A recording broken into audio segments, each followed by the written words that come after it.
بسم اللہ الرحمن الرحیم۔ نبی کریم صلی اللہ علیہ وآلہ وسلم نے فرمایا، تم اپنے سے پہلی امتوں کی ایک ایک بالشت اور ایک ایک گز میں اتباع کرو گے، یہاں تک کہ اگر وہ کسی گو کے سوراخ میں داخل ہوئے ہوں گے تو تم اس میں بھی ان کی اتباع کرو گے۔ ہم نے پوچھا، یا رسول اللہ، کیا یہود و نصارہ مراد ہیں؟ فرمایا، پھر اور کون؟ رسول اللہ صلی اللہ علیہ وآلہ وسلم نے فرمایا، رشک دو ہی آدمیوں پر ہو سکتا ہے، ایک وہ جسے اللہ نے مال دیا اور اسے راہ حق میں لٹانے کی پوری طرح توفیق ملی ہوتی ہے، اور دوسرا وہ جسے اللہ نے حکمت دی ہے اور اس کے ذریعے فیصلہ کرتا ہے اور اس کی تعلیم دیتا ہے۔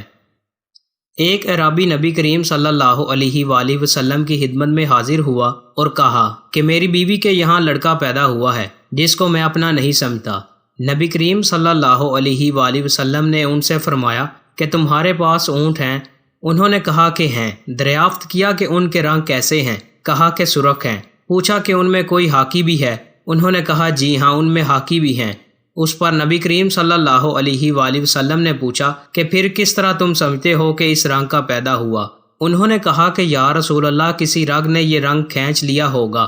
نبی کریم صلی اللہ علیہ وآلہ وسلم نے فرمایا کہ ممکن ہے اس بچے کا رنگ بھی کسی رگ نے کھینچ لیا ہو، اور نبی کریم صلی اللہ علیہ وآلہ وسلم نے ان کو بچے کے انکار کرنے کی اجازت نہیں دی۔ دوستوں، مزید اچھی ویڈیوز کے لیے چینل کو سبسکرائب لازمی کریں۔ بہت شکریہ۔